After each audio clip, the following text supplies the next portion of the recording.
പ്രസിദ്ധമായ മങ്കൊമ്പ് ദേവീക്ഷേത്രം മങ്കൊമ്പ് വടക്കേക്കരയിൽ പടിഞ്ഞാറ് ദർശനമായി സ്ഥിതി ചെയ്യുന്നു.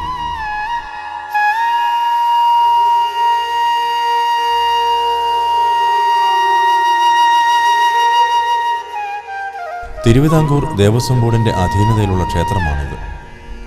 ആലപ്പുഴ ചങ്ങനാശ്ശേരി റോഡിൽ മങ്കൊമ്പിൽ നിന്ന് മണിമലയാറിലെ കടത്തു കടന്ന് ഈ ക്ഷേത്രത്തിലെത്താം.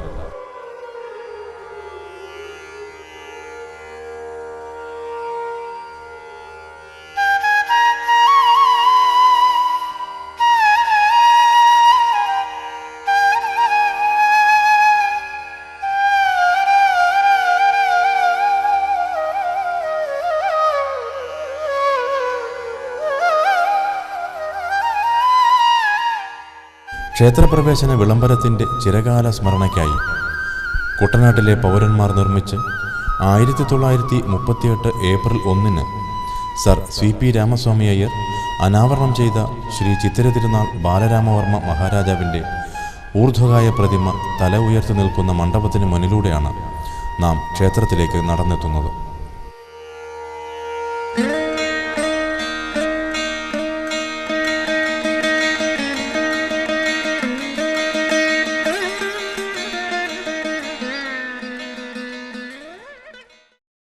കുട്ടനാടിൻ്റെ സാമൂഹികവും സാംസ്കാരികവുമായ ചരിത്രത്തിൽ വളരെയേറെ പ്രാധാന്യമർഹിക്കുന്ന ഒരു ക്ഷേത്രമാണ് മങ്കൊമ്പ് ശ്രീ ഭഗവതി ക്ഷേത്രം. കുട്ടനാടിൻ്റെ ഹൃദയഭാഗത്ത് വളരെ മനോഹരമായ രീതിയിൽ പണിതീർത്തിട്ടുള്ള ശില്പചാതുരി നിറഞ്ഞ ക്ഷേത്രമാണ് ഇത്. ഒരു കാലത്ത് തമിഴ് ബ്രാഹ്മണരുടെ ആധിപത്യം നിലനിന്നിരുന്ന കുട്ടനാടൻ പ്രദേശത്ത് തികച്ചും സമ്പന്നമായൊരു കാലാവസ്ഥയിൽ ഉണ്ടായി വന്ന സ്വർണ്ണ കൊടിമരവും ചെമ്പുമേഞ്ഞ നാലമ്പലവുമൊക്കെയുള്ള ക്ഷേത്രമാണ് ഇത്. ആചാര്യവിധി പ്രകാരം വളരെ മുമ്പ് തന്നെ പ്രതിഷ്ഠിച്ചിട്ടുള്ള ക്ഷേത്രമാണിതെന്നാണ് ഐതിഹ്യ പഴക്കങ്ങൾ സൂചിപ്പിക്കുന്നത്. ദൂരെ പാലായിക്കടുത്തുള്ള മങ്കൊമ്പ് മലയിൽ നിന്ന് കുടികൊണ്ട ദേവിമാരാണ് 3 പേര്, കോയിക്കലും പടയാറ്റും മങ്കൊമ്പിലും എന്ന് പറയുന്നത്. അതിലേറ്റവും ഇളയവളും ശക്തിസ്വരൂപിണിയും മഹാമായയുമായ മങ്കൊമ്പിലമ്മയുടെ സാന്നിധ്യമാണ് ഈ ക്ഷേത്രത്തെ ഐശ്വര്യപൂർണ്ണമാക്കി തീർക്കുന്നത്.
നിന്റെ പദാംബുജം കണി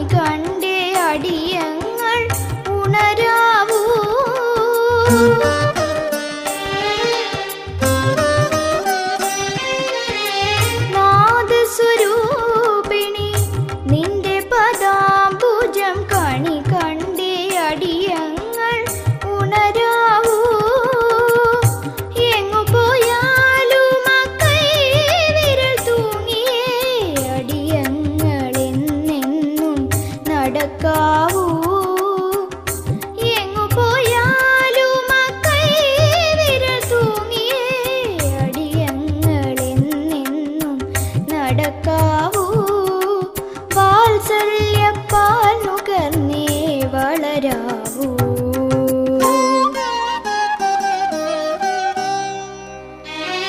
ശ്രീരാജരാജേശ്വരി മങ്കൊമ്പിൽ വാഴും ദേവി ശ്രുതജനപാലിനി കൈവല്യദായിനി പെറ്റമ്മയെ പോലെ പാലിക്കണേ. വിട്ടെങ്ങു പോകിലും നോക്കിയിടണേ. ശ്രീരാജരാജേശ്വരി മങ്കൊമ്പിൽ വാഴും ദേവി.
വീടും വെടിഞ്ഞന്യ നാട്ടിൽ വസിച്ചാലും കൂടെ നീ വേണം എൻ മാനസത്തിൽ.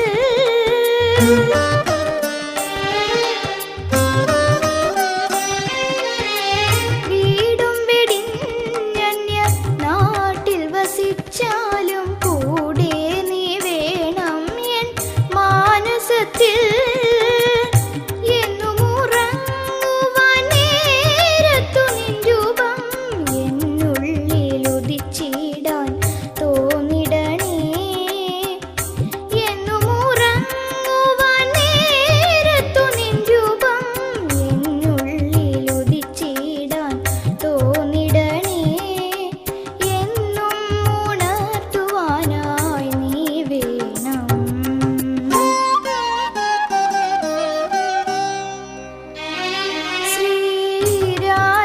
ശ്രീരാജരാജേശ്വരി മങ്കൊമ്പിൽ വാഴും ദേവി ശ്രുതജനപാലിനി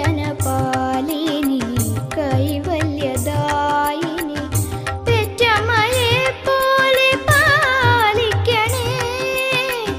വിട്ടെങ്ങു പോകിലും നോക്കിയിടണേ.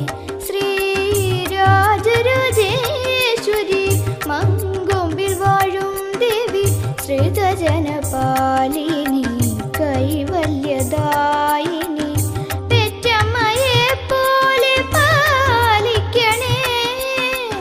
വിട്ടെങ്ങു പോകിലും നോക്കിയിടണേ. ശ്രീരാജരാജേശ്വരി മങ്കൊമ്പിൽ വാഴും ദേവി.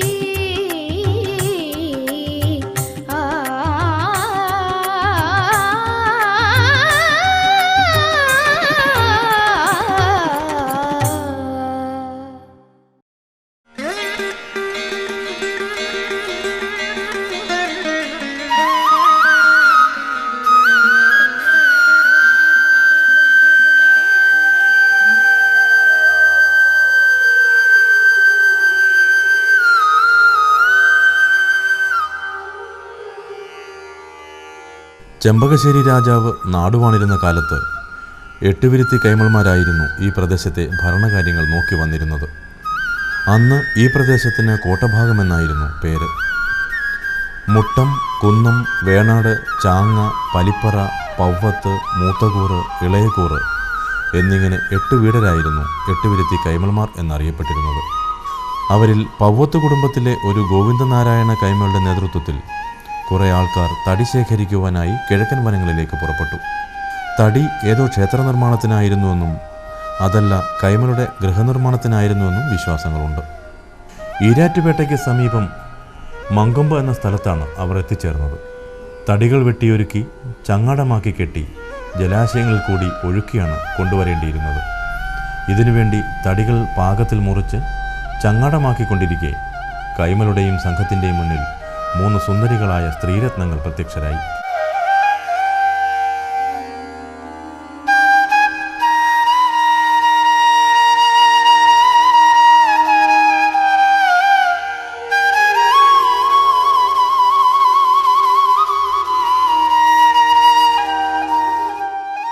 കോട്ടഭാഗത്തേക്കുള്ള മടക്കയാത്രയിൽ തങ്ങളെ കൂടി കൂട്ടണമെന്ന് അവർ അഭ്യർത്ഥിച്ചു. കൈമളും മറ്റും അഭ്യർത്ഥന സ്വീകരിക്കുകയും ചെയ്തു. എന്നാൽ ചങ്ങാടം പുറപ്പെടാറായപ്പോൾ അവരെ കണ്ടില്ല. സ്ത്രീകളെ കൂടാതെ കൈമളും സംഘവും മടക്കയാത്രയും ആരംഭിച്ചു.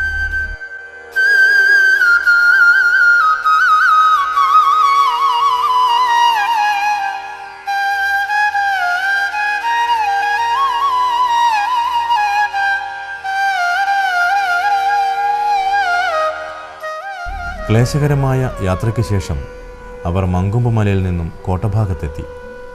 എന്നാൽ പുഴയിൽ ഒരിടത്ത് പ്രസ്തുത ചങ്ങാടം ഉറച്ചുപോയി.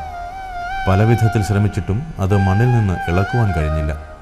ഒടുവിൽ കൈമളുടെ പ്രശ്നാന്വേഷണത്തിൽ 3 ഭഗവതിമാരുടെ സാന്നിധ്യം ചങ്ങാടത്തിലുണ്ടെന്നും അവരെ യഥാസ്ഥാനത്ത് ക്ഷേത്രപ്പണി കഴിപ്പിച്ച് കുടിയിരുത്തണമെന്നും വിധിയായി.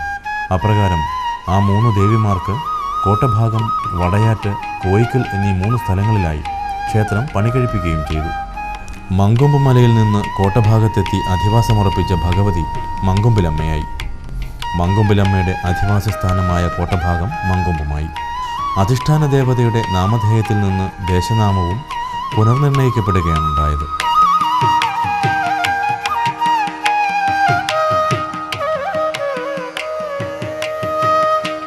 കോട്ട നിലനിന്നിരുന്ന ഭാഗമാണ്, അല്ലെങ്കിൽ പ്രകൃത്യാ തന്നെ കോട്ടയായിട്ടുള്ള സ്ഥലത്തിനാണ് കോട്ടഭാഗം എന്ന് പറയുന്നത്. ഇവിടെ മങ്കൊമ്പ് ആയിരുന്നില്ല ആദ്യകാലത്തെ പേര്. ഈ മതിൽക്കെട്ടിനകത്ത് മാത്രമാണ് മങ്കൊമ്പ് എന്ന പേര് ഉപയോഗിച്ചിരുന്നത് മുമ്പ്. ആ കാലഘട്ടത്തിൽ പണ്ടുകാലത്ത് ഈ ചമ്പകശ്ശേരി രാജ്യത്തിൻ്റെ, തെക്കൻകൂർ രാജ്യത്തിൻ്റെയൊക്കെ അതിർത്തിയായി വരുന്ന കോട്ടയുടെ ഭാഗമായിരുന്നു ഇത്. അങ്ങനെ കോട്ടയുടെ അധികാരിക്ക് വേണ്ടി ഗൃഹം പണിയുന്നതിനായി മങ്കൊമ്പ് മലയിൽ പോയി തടി വെട്ടുകയും അവിടുന്ന് തേജോരൂപിണികളായ 3 സ്ത്രീകളെ കണ്ടെത്തുകയും അവരെ ഞങ്ങളെ കൂടെ കൊണ്ടുപോകാമോ എന്നവർ ആവശ്യപ്പെട്ടപ്പോൾ സാധ്യമല്ല എന്നിവർ പറയുകയും അവർ തടി കെട്ടി ആറ്റിലൂടെ ഒഴുകിക്കൊണ്ടുവരുന്ന ഘട്ടത്തിൽ ആ തടിയിൽ ആ തേജോരൂപങ്ങൾ വീണ്ടും പ്രത്യക്ഷപ്പെട്ടു എന്നും പറയുന്നു. അങ്ങനെ ഒന്നാങ്കര പ്രദേശത്ത് ആറിൽ പമ്പയാറ്റിലൂടെ വന്ന ആ ചങ്ങാടം വന്നപ്പോൾ ആറിൻ്റെ വടക്കു ഭാഗത്ത് അവർ ചങ്ങാടം അടുപ്പിച്ചപ്പോഴാണ് ഈ ദിവ്യാത്ഭുത രൂപത്തിൽ ഈ ദേവിമാർ 3 പേരെ കണ്ടതെന്ന് പറയുന്നത്. അങ്ങനെ ആറിൻ്റെ വടക്കു ഭാഗത്ത് എന്ന അർത്ഥത്തിലാണ് വടയാറ്റ് എന്ന് പേര് വന്നത്.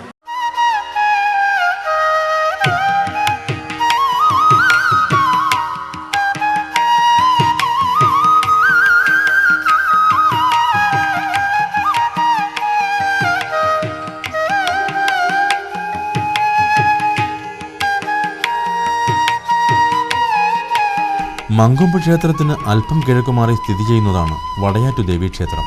മുൻപ് കിഴുക്കുന്നം കുടുംബത്തിൻ്റെ ഉടമസ്ഥതയിലായിരുന്നു ഈ ക്ഷേത്രം. ഇപ്പോൾ അഖില ഭാരത അയ്യപ്പ സേവാ സംഘമാണ് ക്ഷേത്രഭരണം നിർവഹിക്കുന്നത്.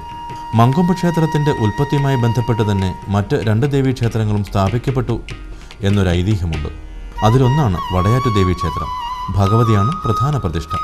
യക്ഷിയമ്മയാണെന്നും ഒരു സങ്കല്പമുണ്ട്. മീനമാസത്തിലെ പൂരമാണ് ഇവിടെ പ്രധാന വിശേഷം.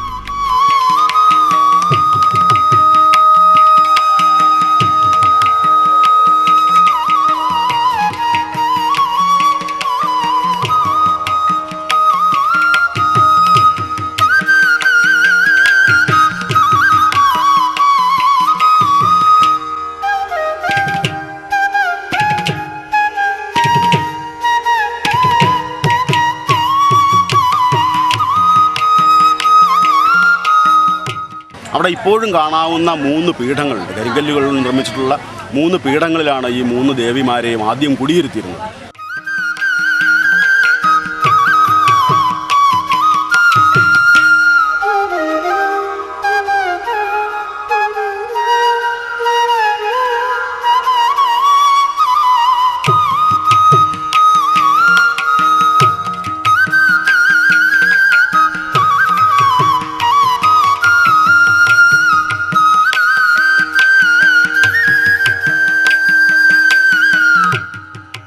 തിരുവിതാംകൂർ ദേവസ്വം ബോർഡിൻ്റെ അധീനതയിലുള്ള മങ്കൊമ്പ് ക്ഷേത്രത്തിൻ്റെ കീഴൂട്ടാണ് ചെറുവള്ളിക്കാവ് ദേവീക്ഷേത്രം. കിഴക്കു ദർശനമായി സ്ഥിതി ചെയ്യുന്ന ഈ ക്ഷേത്രത്തിൽ വനദുർഗയാണ് പ്രധാന പ്രതിഷ്ഠ. മങ്കൊമ്പ് ദേവിയുടെ ആഗമ ചരിത്രവുമായി ബന്ധപ്പെട്ടാണ് കോയിക്കൽ ഭഗവതി ക്ഷേത്രം എന്നറിയപ്പെടുന്ന ചെറുവള്ളിക്കാവ് ദേവീക്ഷേത്രത്തിൻ്റെയും ഉൽപ്പത്തി.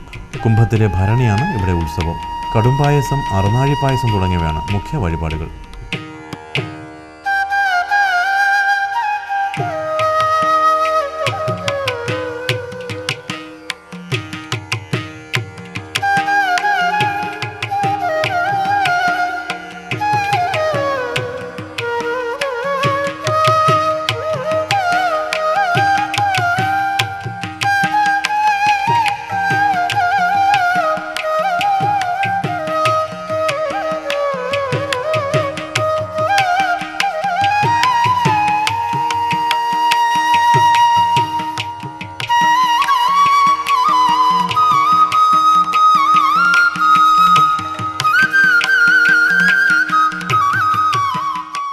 അതുകൊണ്ട് ആദ്യത്തെ ദേവതയെ തെക്കുംകൂർ രാജാവിൻ്റെ അധീനതയിൽപ്പെട്ടിരുന്ന കോയിക്കൽ എന്ന് പറയുന്ന സ്ഥലത്തേക്ക് പുളുങ്കുന്നിൽ ചെറുവള്ളിക്കാവ് എന്ന് പറയുന്ന ക്ഷേത്രത്തിലേക്ക് പ്രതിഷ്ഠിക്കുകയും മധ്യ ദേവിയായ വടയാറ്റമ്മ അവിടെ തന്നെ കുടിയിരിക്കുകയും ഏറ്റവും ഇളയവളായ മങ്കൊമ്പ് ദേവിക്ക് വേണ്ടി സ്ഥലം കണ്ടെത്തുന്നതിന് അന്നത്തെ വെളിച്ചപ്പാട് ഉറഞ്ഞു തുള്ളി വന്നൊരു മാങ്കൊമ്പ് ഒടിച്ചെടുത്ത് എറിഞ്ഞു അത്രേ. അങ്ങനെ എറിഞ്ഞു വന്ന് വീണ സ്ഥലം എന്ന് പറയുന്നത് ഈ അധകൃത ജനത താമസിച്ചുകൊണ്ടിരുന്ന ആരാധിച്ചുകൊണ്ടിരുന്ന ഒരു ദേവീ മൂലവിഗ്രഹത്തിൻ്റെ സമീപത്ത് തന്നെയാണെന്ന് പറയപ്പെടുന്നു. അവരെ പിന്നീട് ഇവിടുന്ന് ഒഴിപ്പിക്കുകയായിരുന്നു അത്രേ. അവരിൽ പ്രധാനിയായിരുന്നു ഈ എരമൻ എന്ന് പറയുന്ന ആൾ. ആ എരമൻ പാർത്തിരുന്ന ചിറ ഇപ്പോഴും എരമൻ പാർത്ത ചിറ അല്ലെങ്കിൽ ഇളവൻ പാക്ക ചിറ എന്ന പേരിൽ ആ ചിറ ഇപ്പോഴും നിലകൊള്ളുന്നുണ്ട്. ആ എരമനെ പിന്നീട് കായ്പ്പുറത്തേക്ക് ആചാരവിധി പ്രകാരം മാറ്റി പാർപ്പിച്ചു എന്നുമാണ് പറയുന്നത്. അതുകൊണ്ട് ഇപ്പോഴും കായ്പ്പുറത്ത് എരമൻ എന്ന പേരിൽ അദ്ദേഹം ഒരു പ്രമാണിയായി നിലകൊള്ളുകയും അവരുടേതായ അനുഷ്ഠാനങ്ങൾ ഇവിടെ നടത്തുകയും ചെയ്യുന്നു. മങ്കൊമ്പ് ക്ഷേത്രത്തിൽ നിന്ന് 1 കിലോമീറ്റർ കിഴക്കുമാറിയാണ് മുത്തിറ്റുവാക്കൽ ഗണപതി ക്ഷേത്രം സ്ഥിതി ചെയ്യുന്നത്.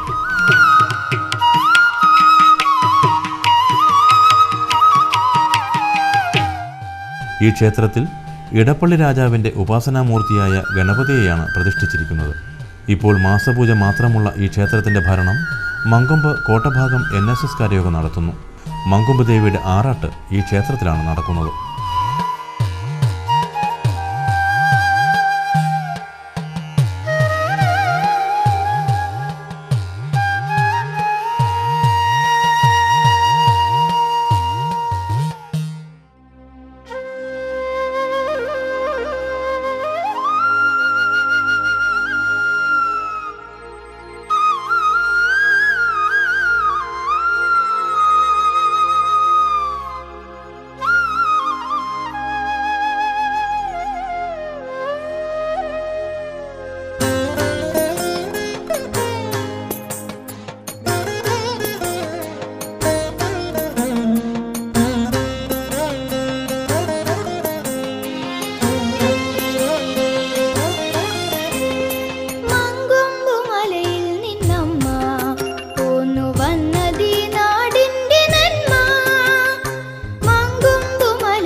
കോമരം തുള്ളി വന്നോതിയല്ലോ, ദേവിമാർക്കായി സ്ഥലം വേണമല്ലോ.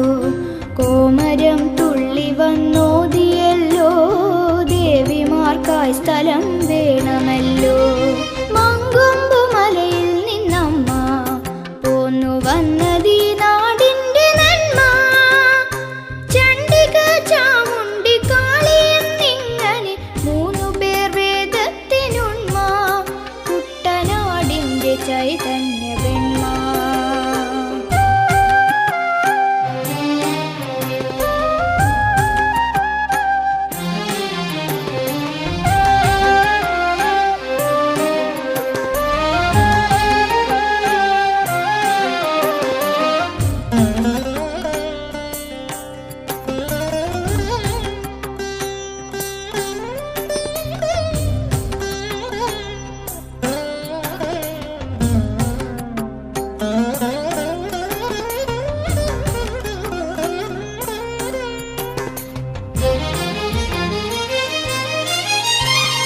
സോദരിമാരിലെ മൂത്തയാൾ കോയിക്കൽ ചെറുവള്ളിക്കാവിൽ കുടിയിരുന്നു. സോദരിമാരിലെ മൂത്തയാൾ കോയിക്കൽ ചെറുവള്ളിക്കാവിൽ കുടിയിരുന്നു. ഇളയവൾക്കായി സ്ഥലം കാണുവാൻ കോമരം മാങ്കും പൊടിച്ചെടുത്താനെറിഞ്ഞു. കൊമ്പു വീണ സ്ഥലം മങ്കൊമ്പല്ലോ, കുടികൊള്ളും അമ്മയൻ പുണ്യമല്ലോ. കൊമ്പു വീണ സ്ഥലം മങ്കൊമ്പല്ലോ, കുടികൊള്ളും അമ്മയൻ പുണ്യമല്ലോ. മങ്കൊമ്പുമലയിൽ നിന്നമ്മ പോന്നു വന്നതീ നാടിന്റെ നന്മ. മങ്കൊമ്പുമലയിൽ നിന്നമ്മ പോന്നു വന്നതീ നാടിന്റെ നന്മ. ചണ്ഡിക ചാമുണ്ടി കാളി എന്നിങ്ങനെ 3 പേർ വേദത്തിനുണ്മ. ചണ്ഡിക ചാമുണ്ടി കാളി എന്നിങ്ങനെ 3 പേർ വേദത്തിനുണ്മ. കുട്ടനാടിന്റെ ചൈതന്യ വെണ്മ. മങ്കൊമ്പുമലയിൽ നിന്നമ്മ പോന്നു വന്നതീ നാടിന്റെ നന്മ.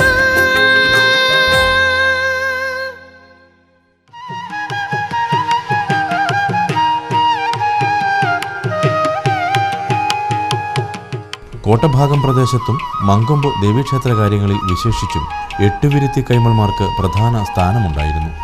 ഏതാണ്ട് 200 വർഷം മുൻപ് മങ്കൊമ്പ് ദേവീക്ഷേത്രത്തിൽ നമസ്കാരം നടത്തുവാൻ ചില വ്യവസ്ഥകൾ ഏർപ്പെടുത്തുന്ന ഒരു ഓലക്കരണത്തിൻ്റെ പകർപ്പിൽ വേണാട്ട് കൈമൾ, പുളിത്തറ കൈമൾ, എട്ടുവിരുത്തി മൂത്ത കൈമൾ, ഇളയ കൈമൾ, പവ്വത്തിൽ കൈമൾ, അവരുടെ അനന്തരവന്മാർ എന്നിവരെയെല്ലാമാണ് അറിവുസാക്ഷികളായി രേഖപ്പെടുത്തിയിട്ടുള്ളത്. ഇത് അവർക്ക് ക്ഷേത്രത്തിലുള്ള സുപ്രധാന സ്ഥാനത്തിൻ്റെ സൂചനയാണ്. കോട്ടഭാഗം പ്രദേശത്ത് ഇപ്പോൾ ക്ഷേത്രം സ്ഥിതി ചെയ്യുന്ന സ്ഥലത്ത് 101 കുടിക്കാരായ പറയരാണ് താമസിച്ചിരുന്നതെന്ന് പറയപ്പെടുന്നു. ക്ഷേത്ര നിർമ്മാണത്തിന് വേണ്ടി അവരെ കായൽപ്പുറം എന്ന സ്ഥലത്തേക്ക് മാറ്റി പാർപ്പിക്കുകയാണ് ഉണ്ടായത്. കോട്ടഭാഗത്തിന് പണ്ട് ബുദ്ധ ജൈന മത വിഭാഗങ്ങളുമായി ബന്ധമുണ്ടായിരുന്നുവെന്നും ഒരു വിശ്വാസമുണ്ട്. കോട്ടം എന്നാൽ ജൈനക്ഷേത്രം, ചെറിയ അമ്പലം എന്നൊക്കെ അർത്ഥം. മുൻപ് ജൈനക്ഷേത്രമോ ബുദ്ധക്ഷേത്രമോ നിലനിന്നിരുന്ന ഭാഗം എന്ന അർത്ഥത്തിലാവാം കോട്ടഭാഗം എന്ന പേര് വന്നത്.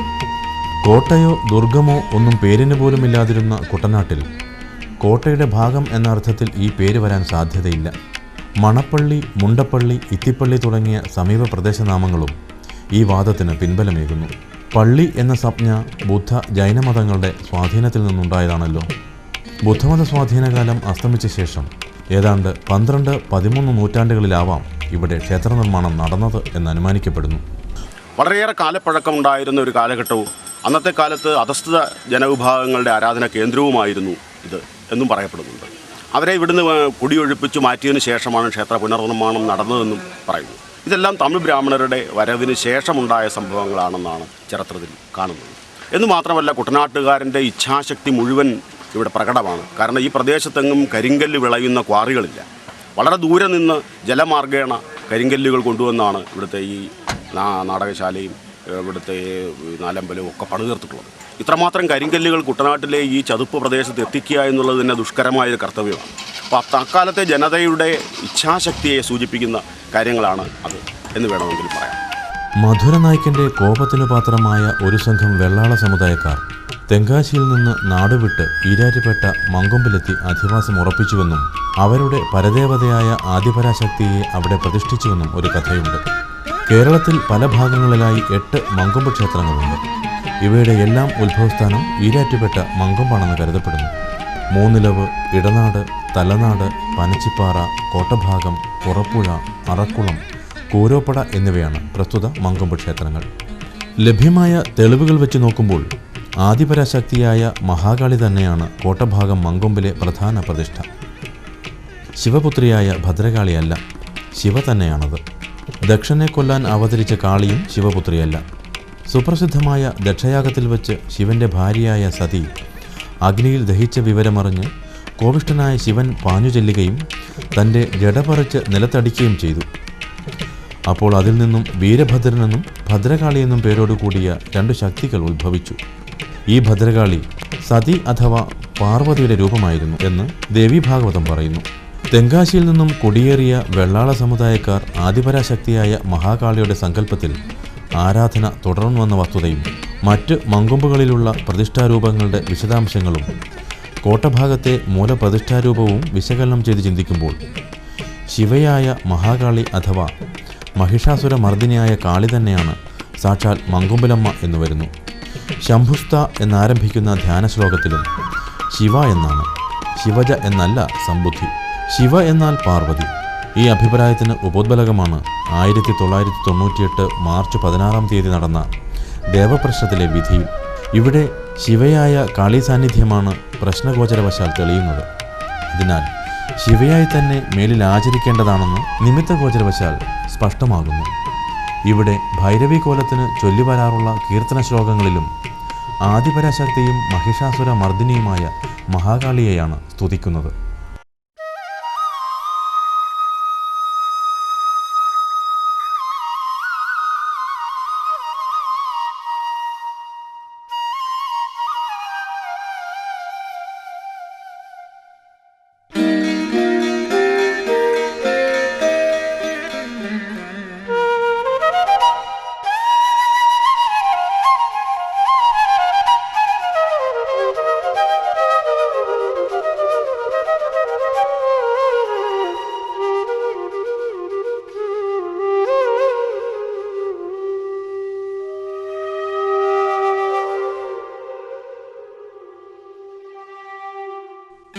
മങ്കൊമ്പ് ദേവീക്ഷേത്രത്തിലെ മൂലവിഗ്രഹം ദാരുനിർമ്മിതമാണ്. കാലങ്ങളായി നടക്കുന്ന ചാന്താട്ടം കാരണം ഇതിൻ്റെ അംഗോപാംഗങ്ങൾ വ്യക്തമല്ല. എങ്കിലും അവ്യക്തമായി 8 കൈകൾ കാണാമെന്ന് ക്ഷേത്ര പുരോഹിതർ പറയുന്നു. കയ്യിൽ ശൂലം, വാൾ എന്നിവയും ധരിച്ചിട്ടുണ്ട്.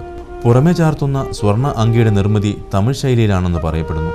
കരവാൾ കഴുത്തിനേക്കാൾ ഉയരത്തിൽ പിടിച്ചിരിക്കുക, എരുക്കുമാല ചാർത്തുക, തമിഴ് പ്രചാരമുള്ള ചല്ലടം എന്ന ഒരുതരം അരച്ചട്ട ധരിക്കുക, ഇതെല്ലാം തമിഴ് ശൈലിയുടെ സ്വാധീനത്തിൽ നിന്നുണ്ടായതാണ്. ആറാട്ടെഴുന്നള്ളിക്കുന്ന ദേവീവിഗ്രഹം മങ്കൊമ്പ് കോട്ടയിൽ കൊച്ചുരാമനാചാര്യാണ് നിർമ്മിച്ചത്. കൊല്ലവർഷം 1100 മീനം 4 ഭരണിനാളിൽ അത് നടയ്ക്ക് സമർപ്പിച്ചു. ദിവസേന 5 പൂജയും 3 ശിവേലിയും ഇവിടെ നടപ്പുണ്ട്. അതുകൂടാതെ തന്നെ ആട്ടവിശേഷങ്ങളായി വളരെയധികം പ്രത്യേകമായ വഴിപാടുകളും ഇവിടെയുണ്ട്. ഏതാണ്ട് ഒരു ക്ഷേത്രത്തിൽ സാധാരണഗതിയിൽ കണ്ടുവരാറുള്ള എല്ലാ തരം ചടങ്ങുകളും അതിവിശേഷപ്പെട്ട മറ്റു ചില ചടങ്ങുകളും ഇവിടെയുണ്ട്. ഒറ്റ വരിക്കൽ പ്ലാവിൽ തീർത്തിട്ടുള്ള അതിവലുതായ ഒരു ദാരുവിഗ്രഹമാണ് ഇവിടുത്തെ മൂലപ്രതിഷ്ഠ എന്ന് പറയുന്നത്. ഒരുപക്ഷെ ഒറ്റ വരിക്കൽ പ്ലാന്തടിയിൽ തീർത്തിട്ടുള്ളതാണെന്ന് പറയുന്ന ആ മൂലവിഗ്രഹം ക്ഷേത്രത്തിൻ്റെ ശ്രീകോവിലിനുള്ളിലേക്ക് ആ വാതിലിലൂടെ കടന്നു പോവുക പോലുമില്ല. ഒരുപക്ഷെ അതിനു മുമ്പ് ആ വിഗ്രഹം പ്രതിഷ്ഠിച്ചതിന് ശേഷമായിരിക്കണം അതിന് ചുറ്റും ശ്രീകോവിൽ പണിതിരിക്കുന്നതെന്ന് വേണം വിശ്വസിക്കുവാൻ.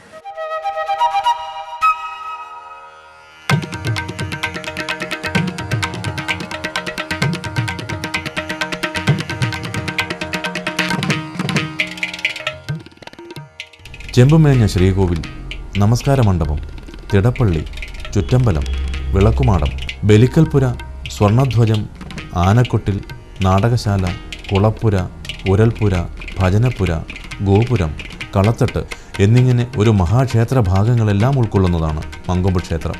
ചുറ്റമ്പലത്തിൻ്റെ തെക്ക് കിഴക്കേ മൂലയിൽ ഉപദേവതയായി ശിവപ്രതിഷ്ഠയുണ്ട്. സാധാരണ ഉപദേവതകളേക്കാൾ പ്രാധാന്യം ഇവിടെ ശിവപ്രതിഷ്ഠയ്ക്കുണ്ട്. മാസത്തിൽ 2 പ്രദോഷ പൂജകൾ, ശിവരാത്രി ദിവസം അർദ്ധരാത്രി ശീവേലി, വിളക്കെഴുന്നള്ളിപ്പ് തുടങ്ങിയവ ഇവിടെയുണ്ട്. തെക്കു പടിഞ്ഞാറേ മൂലയിലുള്ള മലനടയിൽ മലനട ഭഗവതി, യക്ഷി എന്നീ ദേവതകളുടെ പീഠപ്രതിഷ്ഠയുണ്ട്. ചുറ്റമ്പലത്തിനു പുറത്ത് മതിൽക്കകത്തായി തെക്കു പടിഞ്ഞാറ് ഭാഗത്ത് ഗണപതി, ശാസ്താവ്, സർപ്പദൈവങ്ങൾ, രക്ഷസുകൾ എന്നീ ദേവതകളെ കുടിയിരുത്തിയിരിക്കുന്നു.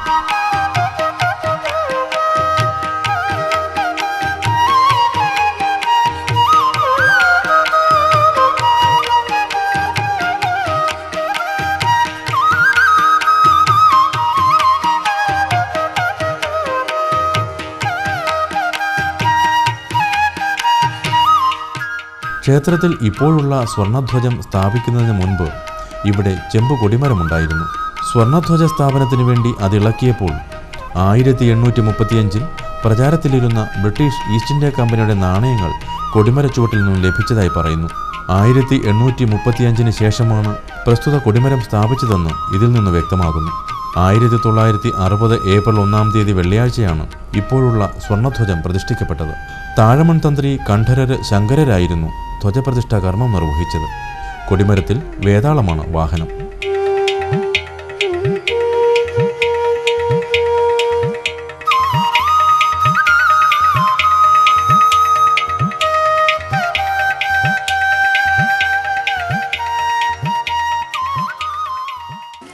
മൂലവിഗ്രഹം ദാരുവിൽ പണിതീർത്തതായതുകൊണ്ട് മീനമാസത്തിൽ അതിന് ചാന്താട്ടം നടത്താറുണ്ട്.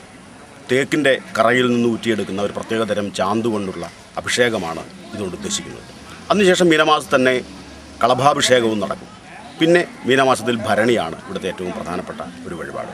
മറ്റ് ദേവീക്ഷേത്രങ്ങളിൽ അപൂർവമായി മാത്രം കാണുന്ന കാവടിയാട്ടം ഭരണി നാളിലെ പ്രത്യേകതയാണ്. ദേവിയുടെ തിരുനാളാണ് അന്ന്. കാവടിയാട്ടം വളരെ അലങ്കൃതമായി വളരെ ഗംഭീരമായി തന്നെ ആണ്ടോടാണ്ട് നടന്നു വരാറുണ്ട് എന്നുള്ളതും ഈ ക്ഷേത്രത്തിലെ ഒരു പ്രത്യേകതയായിട്ട് വേണമെങ്കിൽ പറയാം. കാവടിയുടെ നിർമ്മാണം തന്നെ വളരെ പ്രത്യേകതയുള്ള ഒന്നാണ്. ഇവിടെ സാധാരണയായി ഇവിടത്തേക്ക് ആവശ്യമുള്ള കാവടികൾ ഈ പ്രദേശത്ത് തന്നെ നിർമ്മിച്ചെടുക്കുകയാണ് പതിവ്. അതിന് യുവാക്കളായ പലരുടെയും കൂട്ടായ്മയും അധ്വാനവും വളരെ ദിവസത്തെ പ്രയത്നവും അതിന് ആവശ്യമായി വേണ്ടി വരും. പിന്നെ ബ്രഹ്മചര്യ ഭിക്ഷാടനമുണ്ട്. ഈ കാവടിയുമേന്തി വീട് വീടാന്തരം കയറി ഇറങ്ങിയുള്ള ഭിക്ഷാടനത്തിന് ശേഷമാണ് കാവടിയാട്ടവും കാവടി അഭിഷേകവും ഒക്കെ നടക്കുക. കാവടി വഴിപാട് എന്ന് പറയുന്നത് ഓരോ ഭക്തൻ്റെയും മനസ്സിൽ അലിഞ്ഞു ചേർന്ന ഒന്നാണ്.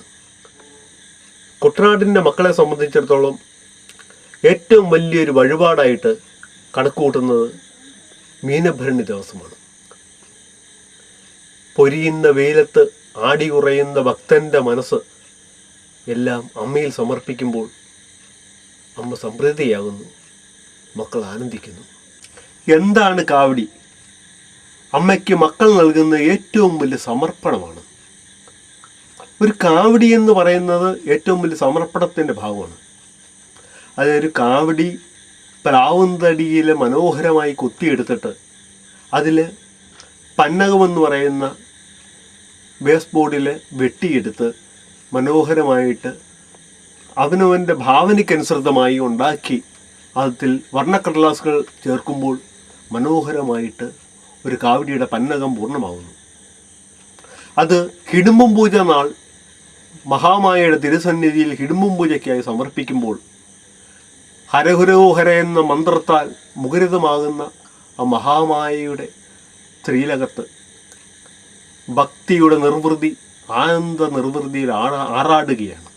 രാവും പകലും അമ്മയ്ക്ക് വേണ്ടി കാവടി സമർപ്പിക്കാൻ മക്കൾ ഒരുക്കുന്ന ആത്മനിർവൃതിയുടെ കലോപാസനയാണ് കാവടി.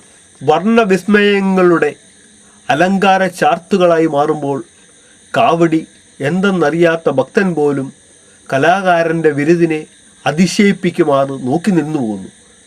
മഹാമായിക്ക് വേണ്ടി ഭക്തന്മാരൊരുക്കുന്ന കാവടിയുടെ പിന്നാമ്പുറം പരിശോധിക്കുമ്പോൾ നമ്മൾ അമ്പരന്നു പോകുന്നു. വരും തലമുറകൾ കണ്ടുപഠിക്കേണ്ട ഒരു കരവിരുതാണ് കാവടി.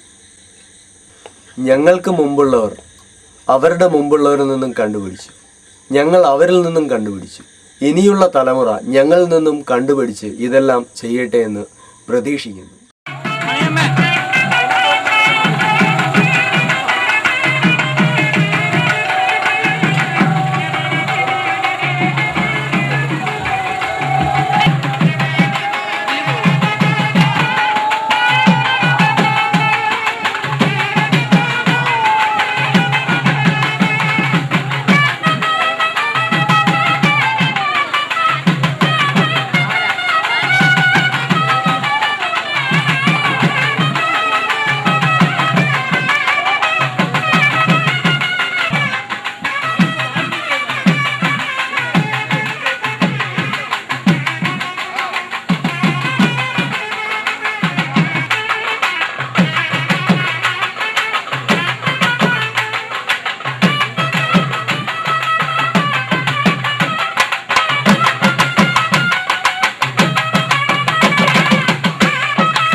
കോട്ടഭാഗം, തെക്കേക്കര, നാട്ടായം, ചതുർത്ഥ്യാഗരി, പുന്നക്കുന്നത്തുശ്ശേരി, പുളിങ്കുന്ന്, കണ്ണാടി, കുന്നുമ്മ എന്നീ 8 കരക്കാരുടെ സഹകരണത്തോടെയാണ് മങ്കൊമ്പ് ക്ഷേത്രത്തിൽ ഉത്സവം നടത്തുന്നത്. ഉത്സവം തുടങ്ങുന്നതിന് ഇക്കാലത്തും 8 വിരുത്തി മൂത്ത കൈമളോട് ചെന്നു പറഞ്ഞ് അനുവാദം വാങ്ങുന്ന പതിവുണ്ട്. ഉത്സവം കൊടിയേറ്റുന്നതിന് മുൻപ് മീനം 25-ാം തീയതി ചൂട്ടുപടയണി എന്ന ചടങ്ങ് നടക്കുന്നു. ഉത്സവ നടത്തിപ്പിനും ദേവീപ്രസാദത്തിനുമായി നാട്ടുകാർ സ്വയം സമർപ്പിതരായി അഗ്നിസാക്ഷികളായി പ്രതിജ്ഞയെടുക്കുന്ന പൂർവ്വകാല കഥകളെ ശാശ്വതീകരിക്കലാണ് ചൂട്ടുപടയണി എന്ന ചടങ്ങ്. മീനം 29 വരെ ഈ ചടങ്ങുണ്ടാകും. തുടർന്ന് മേടം 3 വരെ തപ്പുപടയണി നടക്കുന്നു. പടയണിക്ക് അംഗമായി കോലം വഴിപാടും കാക്കാരിച്ചി നാടകവും ഉണ്ടാകും. മേടമാസത്തിലെ വിഷു ദിവസം കണി കണ്ട് കൊടിയേറുകയാണ് ഇവിടുത്തെ പതിവ്. 10 ദിവസത്തെ ഉത്സവമാണെങ്കിലും 8-ാം ദിവസം കൊടിയിറങ്ങും. വീണ്ടും 2 ദിവസം കൂടി ഉത്സവം ഉണ്ട് എന്നുള്ളതും ഇവിടുത്തെ മാത്രമായൊരു പ്രത്യേകതയാണ്. ഉത്സവത്തിന് മുമ്പ് തന്നെ പടയണിയുടെ ചടങ്ങുകൾ ആരംഭിച്ചിരിക്കും. മീനമാസം 25-ാം തീയതി ചൂട്ടുപടയണിയോടുകൂടി ആരംഭിക്കുന്ന ഈ പടയണി വഴിപാട് സംക്രാന്തി ദിവസത്തെ വൻകോലം, ദേവതാക്കോലം, അതിനുശേഷം വീണ്ടും കൂട്ടപ്പടയണിയും, അവസാന ദിവസം 3-ാം ദിവസം വലിയ കോലം വരുന്ന വരവും അത് ഗംഭീരമായൊരു കാഴ്ചയുടെ അനുഭവം തന്നെയാണ്. കാരണം ഇരുവശങ്ങളിലും നിറയെ ചൂട്ടുകറ്റകൾ കയ്യിലേന്തിക്കൊണ്ടുള്ള ഭക്തജനങ്ങളുടെ ആർപ്പുവിളിയോടുകൂടി വൻകോലത്തിൻ്റെ, ഭൈരവിക്കോലത്തിൻ്റെ വരവ് ഒരു ഗംഭീരമായൊരു ദൃശ്യാനുഭവമായി തന്നെ തീരുന്നു. ഇതിന് പ്രത്യേകമായ മെയ്വഴക്കവും ചുവടുകളും അഭ്യാസങ്ങളും ആചാരക്രമങ്ങളും തപ്പ് വച്ചയ്ക്ക് കൂട്ടുകയും കാച്ചിക്കൂട്ടുകയും ചെയ്തുകൊണ്ട് തപ്പിൻ്റെയും കൈമണിയുടെയും അകമ്പടിയോടുകൂടി ഭഗവതി പടയണിക്കളത്തിലേക്ക് ഇറങ്ങി വന്ന് അവിടെ സന്നിഹിതരായിരിക്കുന്ന ഭക്തജനങ്ങളെ അനുഗ്രഹിക്കുന്നു എന്നാണ് സങ്കല്പം. അതിന് പ്രത്യേകമായ നിയതമായ പാട്ടുകളുമുണ്ട്.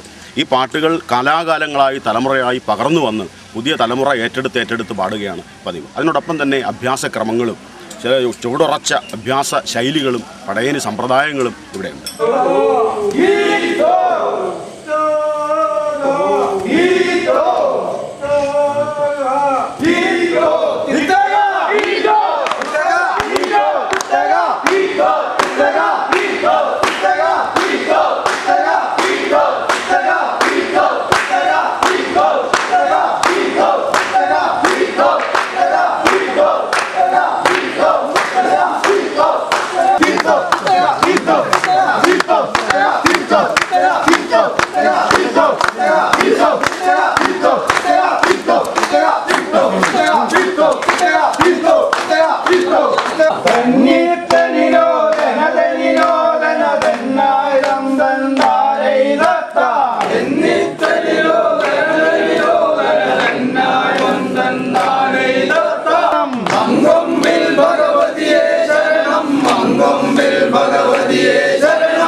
ഗണപതിയേ ശരണം, ഭഗവതിയേ ഗണപതിയേ ശരണം, ഭഗവതിയേ ഗണപതിയേ ശരണം. നീതിയൊഴിന്നു കുളമ്പൂജയ്ക്ക്, നീതിയൊഴിന്നു കുളമ്പൂജയ്ക്ക്, നീതിയൊഴിന്നു കുളമ്പൂജയ്ക്ക്, നീതിയൊഴിന്നു കുളമ്പൂജയ്ക്ക്. നീ തണലല്ലാതില്ലൊരു ശരണം, നീ തണലല്ലാതില്ല. തീയോ തത്തോ താരോ ചെയ്തോ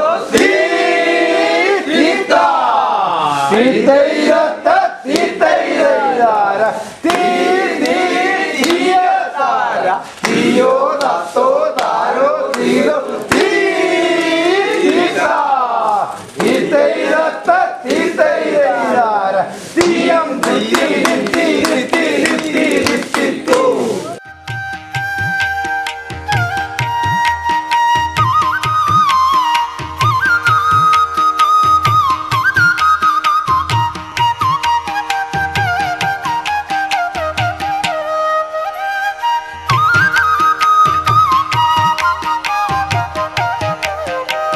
ഈ കാലയളവിൽ തന്നെ മേടം 1-ാം തീയതി പുലർച്ചെ ഉത്സവത്തിന് കൊടിയേറുന്നു.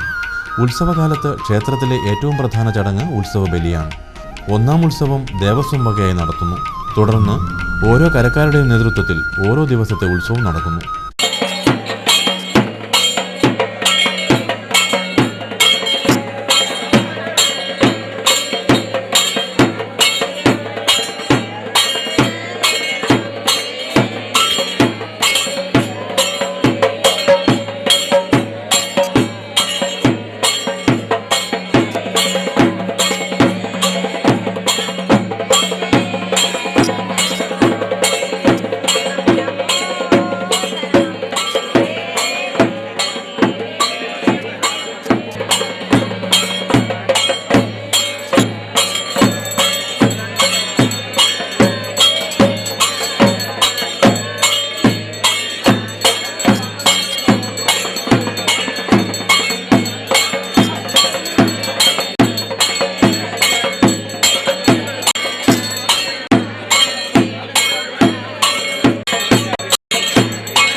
കോട്ടഭാഗം NSS കരയോഗത്തിൻ്റെ നേതൃത്വത്തിലാണ് ഇവിടെ പടയണി അരങ്ങേറുന്നത്. ഇവിടെ പരമ്പരാഗതമായി ഗണക സമുദായത്തിൽപ്പെട്ട അവരുടെ കുടുംബത്തിന് അധികാരമുള്ളതാണ് ഈ കോലം നിർമ്മാണം എന്ന് പറയുന്നത് തന്നെ. അത് വീട് വീടാന്തരം കയറി ഇറങ്ങി കമുങ്ങിൻ പാളകൾ കൊണ്ടുവന്ന് അതിൻ്റെ പുറമേയുള്ള പച്ചപ്പോളകൾ ചെത്തി നീക്കി അതിനകത്ത് കാവിയും കരിയും കലർന്ന നിറം കൊണ്ട്, പച്ചയും വെള്ളയും ശരിക്കും പാളയുടെ നിറം തന്നെ ഉപയോഗിച്ചുകൊണ്ട് ഒരു പ്രത്യേകതരമായ ചിത്രരചനാ സമ്പ്രദായത്തിലൂടെയാണ് ഈ ഭൂതഗണങ്ങളുടെ ഭാവ ആവിഷ്കാരം പാളകളിൽ നിർവഹിക്കുന്നത്. അതുകൂടാതെ വളരെയധികം പാളകൾ വെച്ച് കെട്ടിയുള്ള വൻകോലം, ആ വൻകോലം ഒരാൾക്കെടുത്ത് താങ്ങി നിൽക്കാൻ പോലും സാധിക്കാത്ത അത്ര ഭാരമുള്ള ഈ കോലം എടുത്തുകൊണ്ടാണ് പടയണി തുള്ളുന്നത്. അത് ആ സമുദായത്തിലുള്ള ആൾക്കാർ വളരെ നിഷ്കർഷയോടുകൂടി പരമ്പരാഗതമായി ചെയ്തു പോരുന്ന ഒരു സമ്പ്രദായമാണ് ഇവിടെ നിലനിന്നിരുന്നത്. ഒരുപക്ഷേ കടമ്പനിട്ട പടയണിയൊക്കെ പോലെ തന്നെ വളരെ പ്രാചീനത്വം അവകാശപ്പെടാവുന്ന ഒരു കലാ സമ്പ്രദായമാണ്, അനുഷ്ഠാന കലയാണ് ഈ പടയണി. കോലത്തിൻ്റെ ഐതിഹ്യത്തെക്കുറിച്ച് പറയുമ്പോൾ ഞങ്ങളുടെ അറിവിൽ ഉള്ള ഐതിഹ്യം ഇതാണ്. ശ്രീ പാർവതി ദേവി ഋതുമതിയായ ഒരു മോഹാലസ്യമുണ്ടായി. ആ മോഹാലസ്യം മാറാനായിട്ട് വൈദ്യനാഥനായ ശ്രീ പരമേശ്വരനാണല്ലോ വൈദ്യത്തിൻ്റെ നാഥൻ. പല മരുന്നുകൾ ചെയ്ത് നോക്കിയിട്ടും ഇത് മാറിയില്ല. അപ്പോൾ അദ്ദേഹം സുബ്രഹ്മണ്യ സ്വാമിയെ വിളിച്ച് ഇതിൻ്റെ കാര്യം ആരാഞ്ഞു. സുബ്രഹ്മണ്യ സ്വാമി അപ്പം ജ്യോത്സ്യനായിട്ടാണ് അവതരിച്ചതിനെക്കുറിച്ച് നോക്കിയപ്പോൾ ഇതൊരു ഭൂതാവേശമോ പ്രേതാവേശമോ ആണെന്നും ബാധാവേശമാണെന്ന് കാണുകയും അതിൻ്റെ പ്രതിവിധിയായിട്ട് രുദ്രാക്ഷൻ മുതലായ ദേവന്മാരെ കൊണ്ട് ഇന്ദ്രാക്ഷൻ മുതലായ ദേവന്മാരെ കൊണ്ട് 1001 പാളയിൽ ദേവിയുടെ പല രൂപങ്ങൾ വരച്ച് തുള്ളിയാടിയാൽ ഇത് മാറുമെന്ന് കണ്ടെത്തി. അങ്ങനെ ആണ് കോലത്തിൻ്റെ ഉത്ഭവം എന്നാണ് പറയുന്നത്. ഇന്ന് സാധാരണ ഇത് ദേവീക്ഷേത്രങ്ങളിലാണ് കൂടുതലായിട്ടും ഈ കല ആചരിക്കുന്നത്.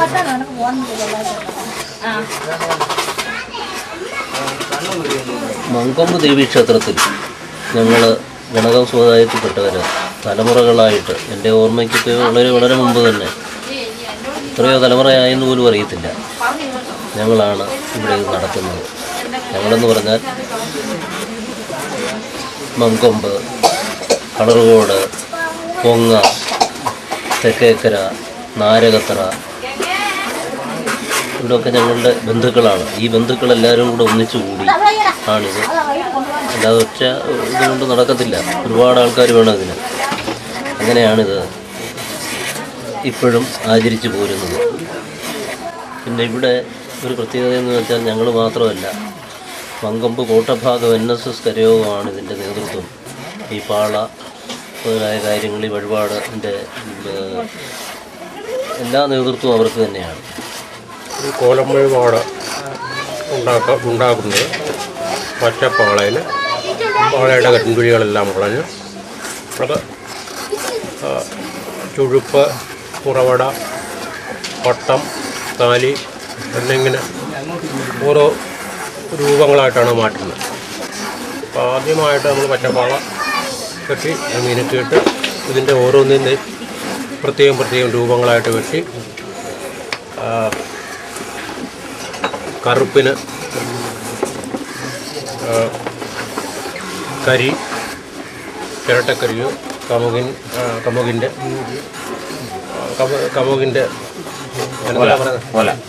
ഓല കരിച്ച് അതുകൊണ്ടും ഉപയോഗിക്കുന്നുണ്ട്. പിന്നെ ചുവപ്പിന് പകരം ചെങ്കല്ലോ മണ്ണോ, പിന്നെ മഞ്ഞയ്ക്ക് മഞ്ഞൾ, ഇങ്ങനെ ഉള്ള ഘടകങ്ങളാണ് ഇത് എഴുതാൻ ഉപയോഗിക്കുന്നത്. ഇങ്ങനെയാണ് ഈ കോലങ്ങളെല്ലാം എഴുതി രൂപാന്തരപ്പെടുത്തുന്നത്. കോലങ്ങൾ എന്ന് പറയുമ്പോൾ ഒരുപാട് രൂപങ്ങളുണ്ട്. എങ്കിലും അതിൽ കുറച്ച് രൂപങ്ങൾ മാത്രം ഇപ്പോൾ നമുക്ക് പറയാം. ഒന്ന് പിള്ളതീനി, പക്ഷി, യക്ഷി, മറുത, കാലങ്കോലം, അപസ്മാരയക്ഷി, സുന്ദരയക്ഷി, ഭൈരവി ദേവത എന്നൊക്കെ പറയുന്ന വൻകോലങ്ങളാണ്. മറ്റുള്ള ചെറുകോലങ്ങളാണ്. പിന്നെയും ഒരുപാട് കോലങ്ങളുണ്ട്. എങ്കിലും മെയിനായിട്ട് ഇത്തരം കോലങ്ങളാണ് ക്ഷേത്രങ്ങളിൽ ചെയ്യാറുള്ളത്. ക്ഷേത്രങ്ങളിൽ മാത്രമല്ല, വീടുകളിലും മുൻകാലങ്ങളിൽ ചെയ്തു പോകുന്നത്. എല്ലാ ക്ഷേത്രത്തിലേയും കൂട്ടുള്ള ചിട്ടയല്ലേ ഇവിടെ വടായനി നടക്കുന്നത്. അത് ചൂട്ടുവെപ്പും കാര്യങ്ങളൊക്കെ ഇവിടെയുണ്ട്. ഒന്നാം ദിവസം വൻകോലം എന്ന് പറഞ്ഞ കോലം മാത്രമേ ഉള്ളൂ. അത് ആദ്യമേ ഞങ്ങളുടെ പരിപാടിയെന്ന് പറഞ്ഞാൽ തപ്പ് മേളമാണ്. തപ്പ് നല്ലപോലെ കാച്ചി കൊണ്ടുവന്നത് അത് തിരുമുമ്പിലിരുന്ന് മേളം കൂട്ടി കാപ്പലി നടത്തുന്നു. ആളുകളിങ്ങനെ ഹുയ്യോ ഹുയ്യോ ഹുയ്യോ എന്ന് വയ്ക്കുന്നതാണ് കാപ്പലി നടത്തുന്നത്. അത് കഴിഞ്ഞാണ് തിരുമുമ്പിലെ ഈ ചോടുകൾ, പഠിപ്പിച്ച ചോടുകളെല്ലാം കൂടെ കൂട്ടി കലക്കി ഒരു ശീലെടുത്താണ് താവടി ശീലെന്ന് പറയാൻ. താവടി പിന്നെ പട്ടുടുത്ത് തലയിലും കെട്ടി അദ്ദേഹം ചോട് ചവിട്ടി തീരുമ്പോൾ താവടി കഴിയും. പിന്നെ നമ്മൾ കോലം എഴുന്നള്ളിക്കാനായിട്ട് തെക്കനടയിലേക്ക് പോകും. അത് ആദ്യമേ ഭൈരവിയുടെ കോല രൂപമാണ് ആദ്യത്തെ ദിവസം സംക്രമത്തിന് തുള്ളും. ഭൈരവി കോലം അവിടുന്ന് നമ്മളവിടെ ചെന്ന് കോലം കെട്ടിക്കഴിഞ്ഞാൽ ഉടനെ പരിവട്ടം എന്ന് പറഞ്ഞൊരു സാധനമുണ്ട്. ഞങ്ങളുടെ അവിടെ ആണെങ്കിൽ ഗണപതിയും പരിവട്ടവും എന്ന് പറയും. അതിന് ശകലം കൂടെ താളങ്ങളും മേളവും ഒക്കെ ഉണ്ട്. ചുവട് പഠിച്ചതല്ലാത്തതുകൊണ്ട് നമുക്ക് പരിവട്ടം മാത്രം അടിച്ചാൽ മതി. അത് കഴിഞ്ഞ് കോലം സ്വീകരിച്ച് നമ്മൾ കളത്തിലേക്ക് കൊണ്ടുവരുന്നു. ഒരു പാട്ട് മാത്രം, ഒരേ മുറുകിയ അടന്ത മാത്രമേ ഇവിടെ പാടുന്നുള്ളൂ സാധാരണയായിട്ട്. അതിൻ്റെ മുറുക്കവും മാത്രമേ ഈ നമ്മുടെ ഈ മങ്കൊമ്പിൽ എടുക്കുന്നുള്ളൂ. പിന്നെ അതിനല്ലാതെ വേറെ ചിട്ടയായിട്ട് തുള്ളതാണ് ഞങ്ങളുടെ ഓതറ ഭാഗത്ത് തുള്ളുന്നതെന്ന് പറയുമ്പോൾ ആദ്യമേ ഒന്നാമേ ശ്ലോകം ചൊല്ലിയതിന് ശേഷം പിന്നെ അടന്തയുണ്ട്, മുറി അടന്തയുണ്ട്, പിന്നെ മുറുക്കമുണ്ട്. അടന്തയെന്ന് പറഞ്ഞാൽ പാട്ട് പാടുമ്പോഴത്തേന് ഭയങ്കര ചോടുകളുള്ളതാണ്. അത് ചോട് ശരിക്ക് പഠിച്ചെങ്കിൽ മാത്രമേ ആ ചോട് തുള്ളാനൊക്കെ ഉള്ളൂ. അതൊന്നും ഇവിടെ എടുക്കുന്നില്ല. നമ്മളിവിടെ മുറിയടന്ത മാത്രം എടുത്ത് മുറുക്കവും കൂടി എടുത്ത് അങ്ങ് നിർത്തുന്നു. പ്രദക്ഷിണം വെക്കാനുള്ള സമയം കൊടുക്കും. പ്രദക്ഷിണം വെച്ച് കോലം തുള്ളി തുടങ്ങി. പിന്നെ പിറ്റേ ദിവസം തുടങ്ങി കൊച്ചു കൂട്ടക്കോലങ്ങളുണ്ട്. അത് ഓരോ കോലം ഇതുപോലെ വിളിച്ചുകൊണ്ട് വന്ന് ഇവിടെ അറിയാവുന്ന പാട്ടുകൾ പാടുന്നു. നമ്മളവിടെ ആണെങ്കിൽ അങ്ങനെ പ്രത്യേകം കോലങ്ങൾ മാത്രമുണ്ട് ഓരോ വേഷത്തിനും. പക്ഷി, യക്ഷി, മറുത, നാടൻ, പ്രകാശ, ഇങ്ങനെ കാലൻ കോലം ഇതൊക്കെയുണ്ട്. അവിടുത്തെ ചിട്ടയല്ല ഇവിടെ. പിന്നെ ഇവിടുത്തെ ചിട്ടയിൽ നമ്മളിങ്ങനെ എൻ്റെ ഒരു 10-20 വർഷത്തെ എക്സ്പീരിയൻസിൽ ഞാൻ ഇവിടെ വന്ന് നടത്തിക്കൊണ്ടിരിക്കുന്നത്. വല്യച്ഛൻ്റെ കാലം നമ്മൾ കൂടെ വന്നുകൊണ്ടിരുന്നതാണ്. നമ്മളിപ്പോഴും ആ ചിട്ട മുടങ്ങാതെ ഇവിടുത്തെ ചിട്ടയായിട്ട് തന്നെ നമ്മൾ നടത്തിയിട്ടുണ്ട്.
ലക്ഷ്മി, രാജേന്ദ്ര പ്രസാദ്, രമേശ്, രാമോഹൻ, നിമിത, ശിവദാസ്, പ്രീതി, അജിതകുമാരി, ദേവനന്ദനൻ, ആനന്ദവല്ലി, ഗോപകുമാർ, ധന്യശ്രീ, കൃഷ്ണകുമാർ, പ്രജിത്ത്, വാസയപ്പണിക്കർ, മാളവിയ, ദേവനാരായണൻ, ഉണ്ണികൃഷ്ണൻ, പ്രമോദ്, ശ്രീകുട്ടൻ, ശ്രീലക്ഷ്മി കൊടുത്തേ, ദേവിക കൊടുത്തേ, കൃഷ്ണചന്ദ്രൻ കൊടുത്തേ, അർജുൻ കൊടുത്തേ, ജയകൃഷ്ണൻ കൊടുത്തേ, ഹരികൃഷ്ണൻ കൊടുത്തേ.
അത്യന്തം കോപമോടെ അസുര നിധനവും ചെയ്തു ലോകത്രയത്തെ ഈശ്വരൻ താൻ അരുളുകയതിനാൽ വന്നു മങ്കൊമ്പിൽ വാഴും ൽപാദ പത്മം പരിചിത ഞാൻ പാണി കൂപ്പി തൊഴുന്നേ.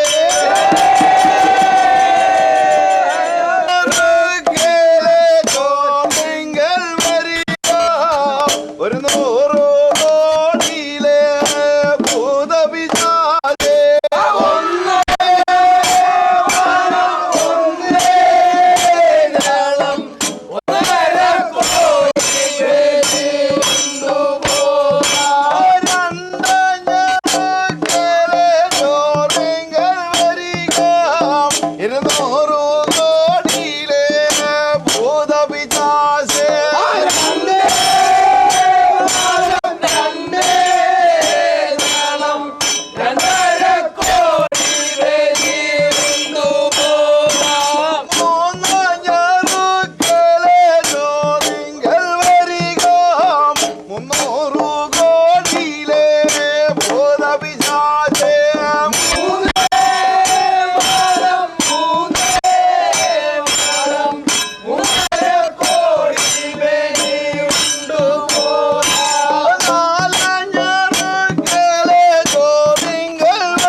തോട്ടകത്തോരിലയും ഇട്ട്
ഈ പടയണിക്ക് ശേഷമാണ് കളിത്തട്ടിൽ വിനോദം എന്ന് പറയുന്ന വളരെ അത്യപൂർവമായ ചടങ്ങ്.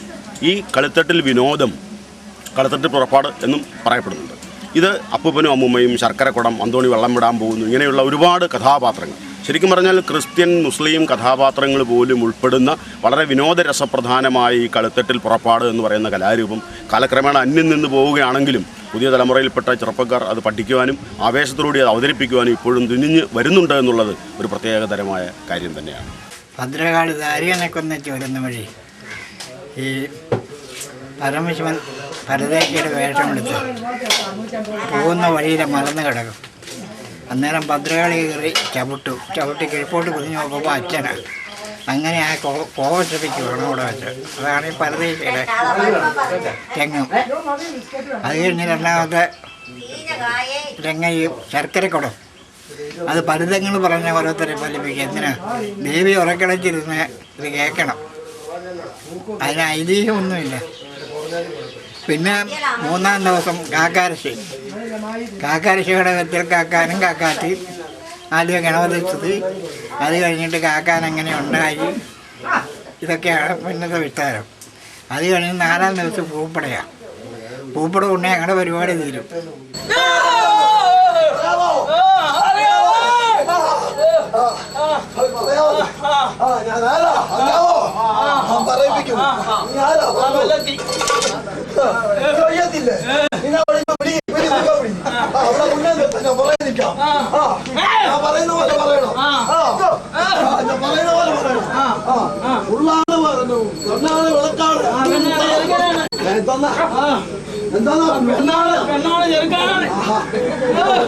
എട്ടനിക്കും ദേവന്മാരാണ്.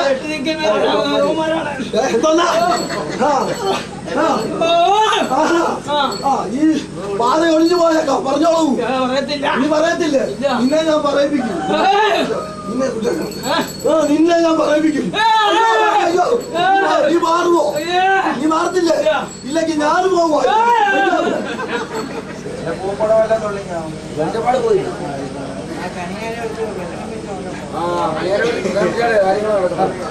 കാത്തേടും നല്ല ദൈവം കരിവരവദനൻ പുരികാരുണ്യശാലി മന്ദാരമേനിയാളെ ജയിച്ച കന്നി തെന്മൊഴിയോടയാളെ കളിച്ചു നിൻ വരുവാൻ മാൻ കൊതച്ചു ഞാനോരമരുന്ന ശങ്കരനെ കേറ്റം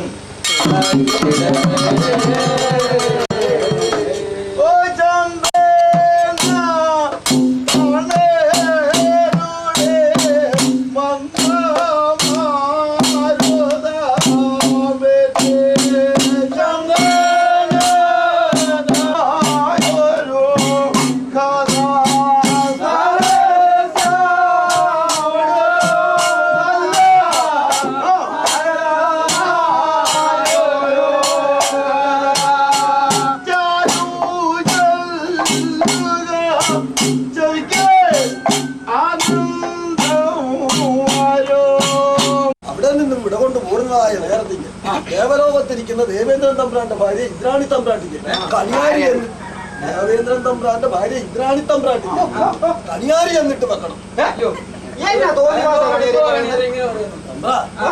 പ്രശ്നം വെക്കണം. അരിയൻ അവിടെ ചെന്നിട്ട് പ്രശ്നം വെച്ചിട്ട് വിസ്തരിച്ചൊന്നും ഇടകൊണ്ടി അരിയൻ അവിടെ ചെന്നു വെച്ച് നോക്കി സഹസ്രേഷു ഇങ്ങസുതൻ ഉണ്ടാകും. തമ്പ്രാനെ ദേവേന്ദ്രൻ തമ്പ്രാന്റെ പൂർവ്വ കഥകളെല്ലാം തമ്പ്രാനൊക്കെ അറിയാവോ? ദേവേന്ദ്രനെ സംബന്ധിച്ചുള്ള സ്വഭാവ ദൂഷ്യങ്ങളും സ്വഭാവങ്ങളെ പറ്റിയൊക്കെ അറിയാവോ? പുരാണത്തിലൊക്കെ വായിച്ചു കേട്ടിട്ടില്ല? ഭാഗവതം ശരിയല്ലെന്നുള്ള അറിയാം എല്ലാവർക്കും. ആയിക്കോട്ടെ. 2-3 ദിവസമായിട്ട് ആ കൊച്ചിന് മിണ്ടാട്ടോ ഇല്ല, ഉരിയാട്ടോ ഇല്ല, ഒന്നുമില്ല. ഇവിടെയാണെങ്കിൽ ഒരു വെളിച്ചപ്പാട് വന്ന് ആകെ തകർത്തിയാക്കി ആകെ വഷളാക്കി പോയി. എന്നതാണ് ഇപ്പൊ ഒളിപ്പിച്ചേക്കാൻ വെളിച്ചപ്പാട് വന്ന് തമ്പ്രാട്ടിയായിട്ട് എന്തെങ്കിലും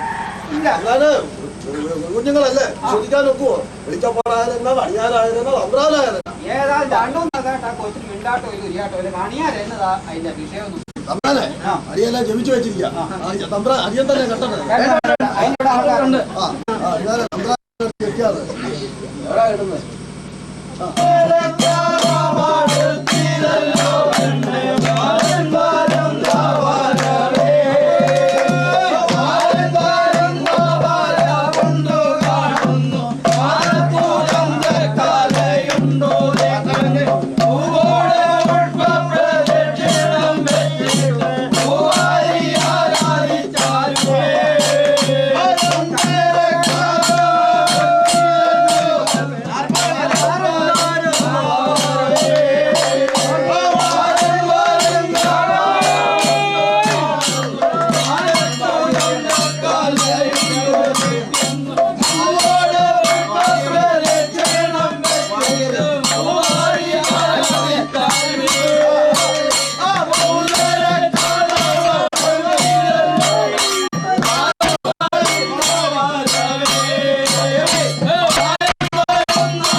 നാട്ടായം NSS കരയോഗത്തിൻ്റെ വകയായി രണ്ടാം ദിവസത്തെ തപ്പുപടയണി വളരെ പ്രസിദ്ധമായ ഒന്നാണ്. നാളികേര നിവേദ്യ വഴിപാട് എന്നാണ് പറയുക. ആനപ്പുറത്ത് വലിയ വല്ലത്തിലാക്കി ധാരാളം നാളികേരം കൊണ്ടുവന്ന് ദേവിയുടെ മുമ്പിൽ അത് ഉടച്ച് സമർപ്പിക്കുന്നതാണ് ആ ചടങ്ങ്. അതിന് മുന്നോടിയായി കരയിലെ ആളുകളെല്ലാം വലിയ തപ്പും ചെണ്ടയും ഒക്കെ ഉൾപ്പെടുത്തിക്കൊണ്ട് ഗംഭീരമായ ഒരു പടയണി ഘോഷം തന്നെ രണ്ടാം ഉത്സവ ദിവസം വൈകുന്നേരം നടക്കും. ഈ നടക്കുന്നതിനോടൊപ്പം തന്നെ മുൻകാലങ്ങളിൽ വളരെ കൂടുതലായി ഈ ടാബ്ലോ പോലെയുള്ള രൂപങ്ങൾ ഈ വേഷവിധാനങ്ങളോടുകൂടി തന്നെ വന്ന് ഇവിടെ അവതരിപ്പിക്കുമായിരുന്നു. ഇക്കൊല്ലവും അതിന് മാറ്റമൊന്നും വന്നിട്ടില്ല. അതിനുശേഷം ഇവിടെ വേലകളി വളരെ പ്രസിദ്ധമായ മധ്യകേരളത്തിലെ പ്രധാന ഒരു ആയോധന കലയായിരിക്കുന്ന വേലകളി വളരെ പ്രസിദ്ധമായി തന്നെ ഇവിടെ 3-4 ദിവസം തുടർച്ചയായി ഉണ്ടാവുകയും ചെയ്യും. അമ്പലപ്പുഴ വേല കഴിഞ്ഞാൽ മൊങ്കമ്പിൽ വേലയാണ് വളരെ പ്രസിദ്ധമായ ഒന്ന്.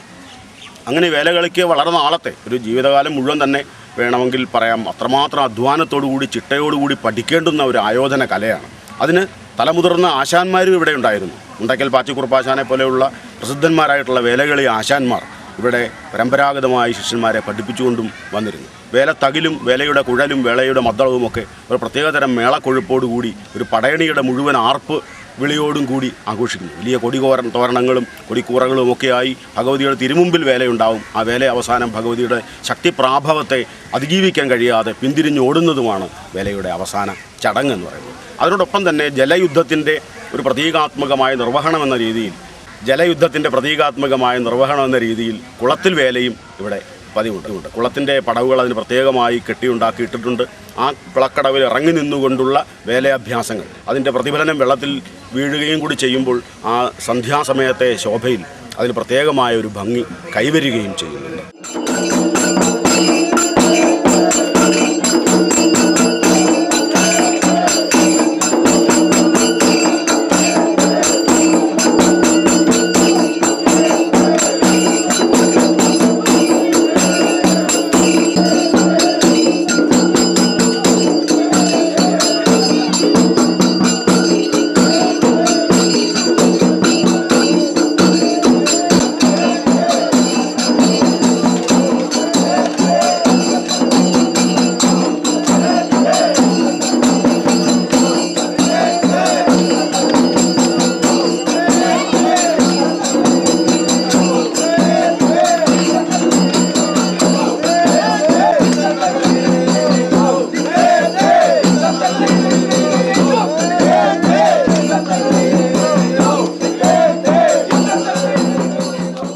തുടർന്നുള്ള ദിവസങ്ങളിൽ സേവയും പിന്നെ ഗംഭീരമായ ഉത്സവ ബലി, ഉത്സവത്തിൻ്റെ ഏറ്റവും താന്ത്രിക പ്രധാനമായ ചടങ്ങുകൾ, തൻ്റെ പരിവാരങ്ങൾക്ക് ഭൂതഗണങ്ങൾക്ക് മുഴുവൻ അന്നമൂട്ടുന്ന പ്രാഭൃതമൂട്ടുന്ന ആ ചടങ്ങ് എന്ന് പറയുന്നത് വളരെ വിശേഷപ്പെട്ട ഒരു അനുഭവമാണ്, ഭക്തി നിർഭരമായ ഒരു കാഴ്ചയാണ്. അതിനും പ്രത്യേകതരമായ വാദ്യ അനുഷ്ഠാന രീതികൾ, മരപ്പാണി പോലെയുള്ള വളരെ സങ്കീർണമായ താള വിന്യാസങ്ങളോടുകൂടിയുള്ള മേളങ്ങളും, അത് ഓരോ മാതൃക്കല്ലിലും മറ്റ് ബലിക്കല്ലുകളിലും തൂവുന്നതിന് പ്രത്യേകമായ താളങ്ങളും കൂറുകളും അതിന് സമ്പ്രദായങ്ങളും വാദ്യവിശേഷങ്ങളുമൊക്കെ പ്രത്യേകമായി തന്നെയുണ്ട്. ഒടുവിൽ ക്ഷേത്രപാലന് പാത്രത്തോടെ വെച്ച് ആഹാരം നൽകുന്ന ആ ചടങ്ങുകളോടുകൂടിയാണ് പൂപ്പടയോടുകൂടി പൂക്കളെല്ലാം വാരി മേലോട്ട് അർച്ചിച്ചുകൊണ്ടുള്ള ആ ഉത്സവബലി ദർശനം ഭക്തി നിർഭരമായ ഒന്നാണ്. അതിൻ്റെ ഭക്തി അനുഭവിച്ച് തന്നെ അറിയേണ്ടുന്ന ഒന്നുമാണ്.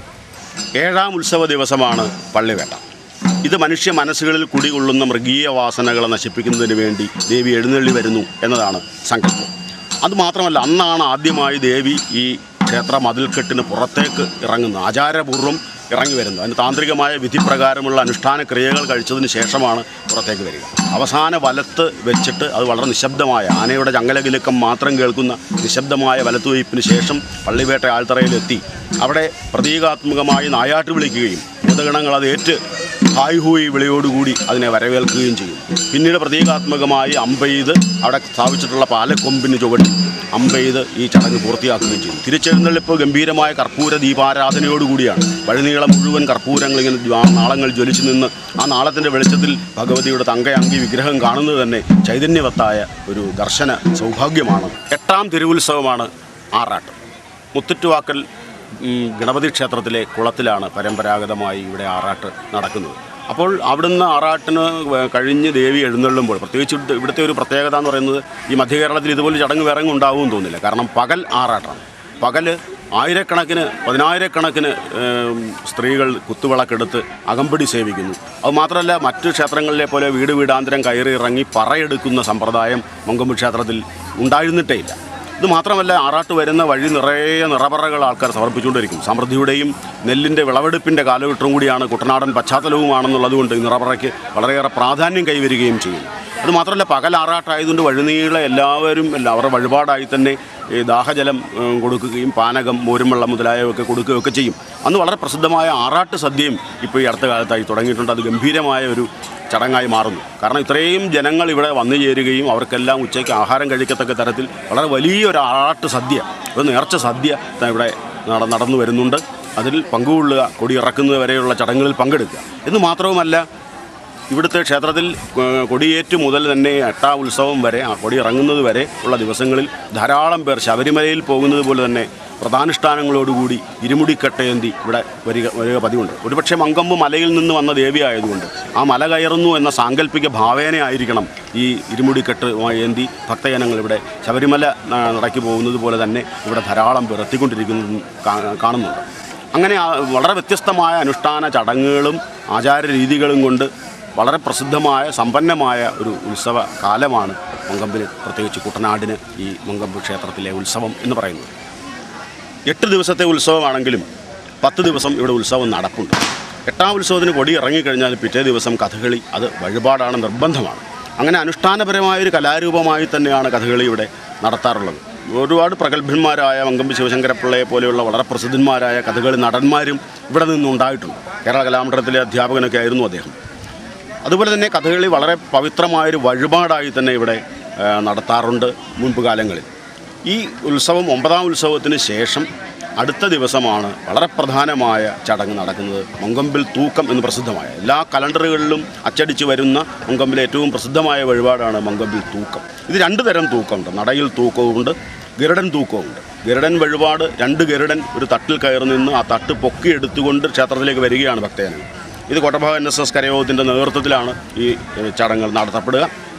വളരെ വർഷങ്ങളോളം, ഏതാണ്ട് 2020-നപ്പുറം വരെയുള്ള കാലഘട്ടങ്ങളിലേക്ക് വഴിപാട് നേർച്ചയായി ഗരുഡൻ വഴിപാട് വന്നു കഴിഞ്ഞു. കാരണം ലക്ഷക്കണക്കിന് രൂപ മുടക്കിയുള്ള അത്യപൂർവമായ ഒരു ചടങ്ങാണ് ഇത്. ഇവിടെ ഈ 2 ഗരുഡൻ ഇപ്പോൾ ഒരു വർഷം നടക്കുന്നുണ്ട്.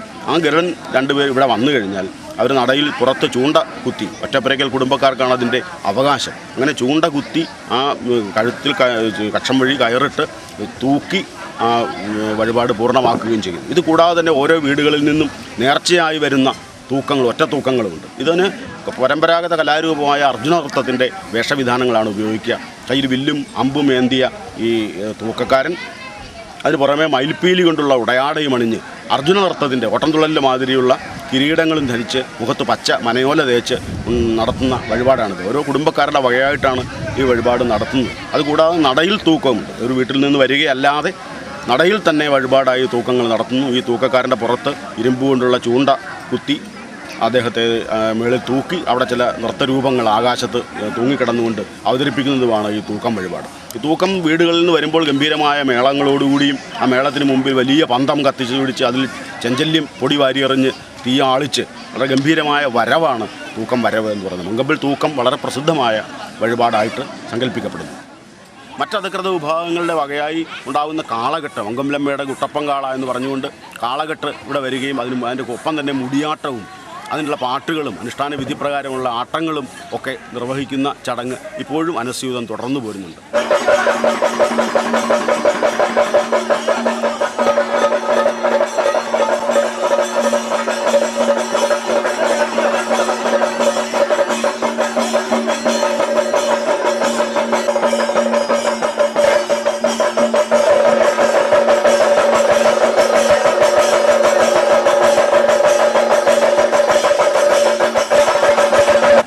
പ്രാചീന കാലത്ത് നിലനിന്നിരുന്ന പല ആചാരങ്ങളും ഒരുപക്ഷെ കാലത്തിൻ്റെ കുത്തൊഴുക്കിൽ മാഞ്ഞു പോയിട്ടുണ്ടാവാം. പക്ഷേ എങ്കിലും അതിൻ്റെ എല്ലാം തിരുശേഷിപ്പുകളെന്ന പോലെ ആ കാലഘട്ടത്തിൻ്റെ സ്മരണകൾ ഉണർത്തിവിടുന്നതിന് വേണ്ടി ചരിത്ര അന്വേഷണ കുതുകികളായിട്ടുള്ള ആൾക്കാരുടെ മുമ്പിൽ ഒരു പാഠപുസ്തകമായി ഇപ്പോഴും നിലകൊള്ളുന്ന ഒരു സംസ്കാരം മങ്കമ്പിൽ കാണുവാൻ സാധിക്കും. ഒരു ഗ്രാമത്തിൻ്റെ ഒരു ശരിക്കും പറഞ്ഞാൽ പ്ലാൻഡ് വില്ലേജ് എന്ന് വേണമെങ്കിൽ പറയാവുന്ന കുട്ടനാട്ടിലെ ആദ്യത്തെ സ്ഥലമാണ് മങ്കമ്പ് എന്ന് പറയാം. ഈ ക്ഷേത്രവും അതിന് ചുറ്റുമുള്ള ബ്രാഹ്മണ ഗ്രഹങ്ങളും അതിന് പുറമെ നായർ ഗ്രഹങ്ങളും അതിന് പുറമെ ഈഴവർ മുതലായിട്ടുള്ള മറ്റ് ആൾക്കാരുടെ ഗ്രഹങ്ങളും ഒക്കെ നിലകൊള്ളുന്ന ഒരു പ്ലാൻഡ് വില്ലേജ് എന്ന് വേണമെങ്കിൽ പറയാവുന്ന സ്ഥലമായിരുന്നു ഇത്. ബ്രാഹ്മണ അഗ്രഹാരങ്ങളുടെ നീണ്ട നിര തന്നെ, നീണ്ട പടിപ്പുര തന്നെ ഈ ആറാട്ട് വീതിയിലൂടെ ഉടനീളം നമുക്ക് കാണുവാൻ കഴിയും. അത് പലതും ഇപ്പോൾ പൊളിച്ചു പോകുന്നുണ്ടെങ്കിലും പഴയ നാലുകെട്ടുകൾ പലതും നാമാവശേഷമായിക്കൊണ്ടിരിക്കുകയാണെങ്കിലും ആ പ്രാചീന കാലത്തിൻ്റെ സ്മരണകളെ ഉണർത്തിക്കൊണ്ട് ഇപ്പോഴും അവയിൽ ചിലത് അവശിഷ്ടങ്ങളായി നിലകൊള്ളുകയും ചെയ്യുന്നുണ്ട്. വഴിയിൽ മുഴുവൻ ഈ കോലം വരയ്ക്കുകയും ബ്രാഹ്മണ വിധിപ്രകാരം ചെയ്യുന്നൊരു ചടങ്ങാണ്. അങ്ങനെ വഴിയിൽ കോലമിട്ട്, അരിപ്പൊടി കൊണ്ട് കോലമിട്ട് ചേലയുടുത്ത ധാരാളം ബ്രാഹ്മണ സ്ത്രീകളും അവർ മുല്ലപ്പൂവും ജമന്തിപ്പൂ മാലകളും ഒക്കെ അണിഞ്ഞുകൊണ്ട് അമ്പലത്തിലേക്ക് വരികയും പിൻകുടുമ ധരിച്ച ധാരാളം ബ്രാഹ്മണർ പാളസാറെടുത്ത് ഭസ്മം പൂശി അമ്പലത്തിൽ വരികയും അവർ കൂടിയിരുന്ന് മന്ത്രജപം നടത്തുകയും ഒക്കെ ചെയ്തിരുന്ന ഒരു പ്രാക്തന കാലത്തെക്കുറിച്ചുള്ള ഓർമ്മകൾ ഇപ്പോഴും ഞങ്ങളുടെയൊക്കെ മനസ്സിൽ കിടപ്പുണ്ട്. അങ്ങനെ പഴയ ഒരു കാലഘട്ടത്തിൽ മന്ത്രജപം കൊണ്ട് മുഖരിതമായിരുന്ന ബ്രാഹ്മണ സാന്നിധ്യം കൊണ്ട് നിറഞ്ഞിരുന്ന ഒരു സമ്പന്നമായ ഭൂപ്രദേശമായിരുന്നു മങ്കമ്പ്. ഇന്നും ആചാരാനുഷ്ഠാനങ്ങൾക്ക് ലോപമൊന്നും വന്നിട്ടില്ലെങ്കിലും കാലത്തിൻ്റെ കുത്തൊഴുക്കിൽ പുതുമയുടെ മാറ്റങ്ങളെ കൂടുതലായി ഉൾക്കൊണ്ടുകൊണ്ട് പുതിയ കാലഘട്ടത്തിൻ്റെ പ്രത്യേകതകളെ സ്വീകരിച്ചുകൊണ്ടുള്ള തിരുവരങ്ങിലെ പരിപാടികളുമൊക്കെ ഇന്നും ക്ഷേത്രത്തിൻ്റെ ചൈതന്യം നിരന്തരം വർദ്ധിച്ചുകൊണ്ടേയിരിക്കുന്നു എന്ന് നമുക്ക് കാണുവാൻ കഴിയും. ദേവീഭക്തന്മാരായിട്ടുള്ള ആളുകളുടെ വരവും വളരെയധികം കൂടിയിട്ടുണ്ട്. ഇന്ന് വാഹന സൗകര്യങ്ങളും മറ്റും വന്നതോടുകൂടി പ്രത്യേകിച്ച് ട്രാൻസ്പോർട്ട് ബസ് മങ്കമ്പ് ക്ഷേത്രം എന്ന പേരിൽ ചങ്ങനാശ്ശേരിയിൽ നിന്ന് പുറപ്പെട്ടു വരുന്നതുകൊണ്ടും ധാരാളം ഭക്തജനങ്ങൾക്ക് ഇപ്പോൾ ഇവിടെ എത്തിച്ചേരുവാനുള്ള സാധ്യതകളുണ്ട്. അങ്ങനെ ഈ നാട്ടുകാർ കണ്ടിട്ട് പോലുമില്ലാത്ത പുറം നാടുകളിൽ നിന്നുള്ള ധാരാളം ഭക്തജനങ്ങളുടെ വരവ് കൊണ്ട് ഈ ദേവിയുടെ ചൈതന്യം നിരന്തരമായി വർദ്ധിച്ചുകൊണ്ടിരിക്കുകയാണ് എന്ന് നമുക്ക് പ്രത്യക്ഷത്തിൽ തന്നെ കാണുവാൻ സാധിക്കുകയും ചെയ്യും. ഈ നാടിൻ്റെ എല്ലാ ഐശ്വര്യങ്ങൾക്കും നിദാനമായിരിക്കുന്ന കുലഭരദേവതയായ മങ്കമ്പിലമ്മയ്ക്ക് പ്രണാമം.